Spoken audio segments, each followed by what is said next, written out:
That's right, you guys. The wait is over for Ghostbusters Afterlife. Of course, starring our very own Paul Rudd. I have film critic Lonita Cook here with me today to talk about this movie that's coming out today. Lonita, tell me all your thoughts. Oh my goodness. So Paul Rudd just won't stop. He is amazing. For me, Paul Rudd, because he's everywhere right now. Yes.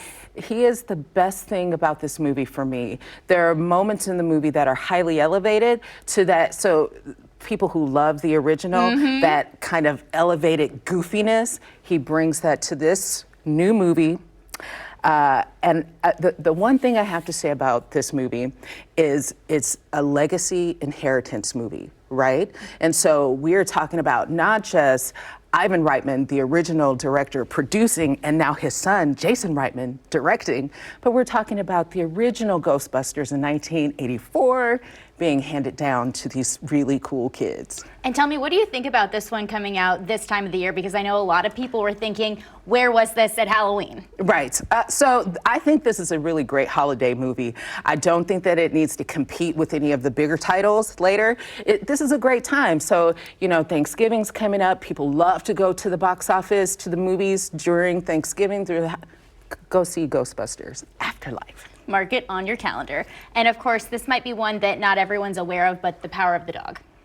Yes, Jane Campion's Power of the Dog. So we are also moving into the awards circuit. This is Netflix's big awards movie. It stars Benedict Cumberbatch, Kirsten Dunst, and Jesse Plemons, and they give dynamite performances. This movie is visually arresting, and it's double take worthy. However, those are the positives. The negative is there will be more striking movies for you to see throughout the season. It is the best time of the year right now. I'm seriously so excited about it. And of course, Belfast. Belfast, Kenneth Branagh. This is kind of semi-autobiographical. It stars Jude Hill, who is a 9-year-old actor that is lighting everybody's hearts up. This movie's in black and white except for some key moments that give you a pop, a burst of color. This is about Kenneth Branagh's memory of his life in Belfast, and this is one of those movies that critics around the country are loving.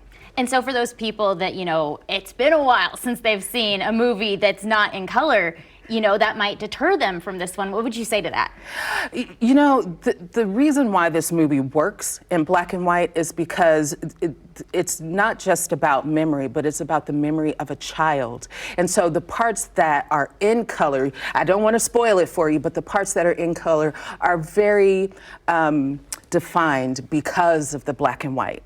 And it's more about the performances and more about the heart and more about the human connection and what this moment in history meant to his life, the life of his family, and the life of his countrymen. So. And of course, we have to talk about the one that I'm most excited about, King Richard. Oh, honey. So King Richard is one of those movies. People ask me, have you seen King Richard? And I said, you know, through the tears, I saw as much as I could. This is not necessarily a best picture kind of movie. It is I will say, an Oscar vehicle for Will Smith.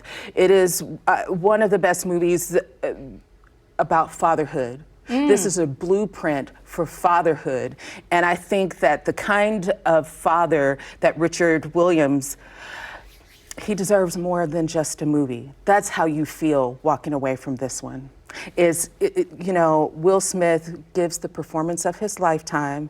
That is hands down, but they really spotlight what a heart and mind, strategic mind, that Serena and Venus, come on now. You get the feeling these champions, they wouldn't know what it is without their daddy. And that's, yeah.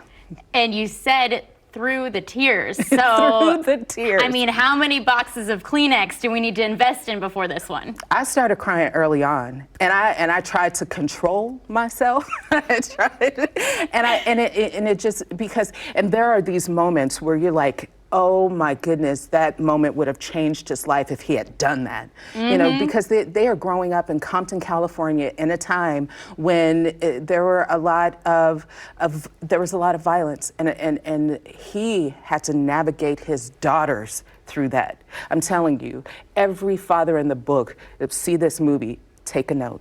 Well, I tell you what, I think we all know that you can find me at the movie theater tonight. That's for sure. Plenty of great options out there. Thanks so much for taking the time to chat with us today. It's my pleasure. Thank you, Really Grace. appreciate it.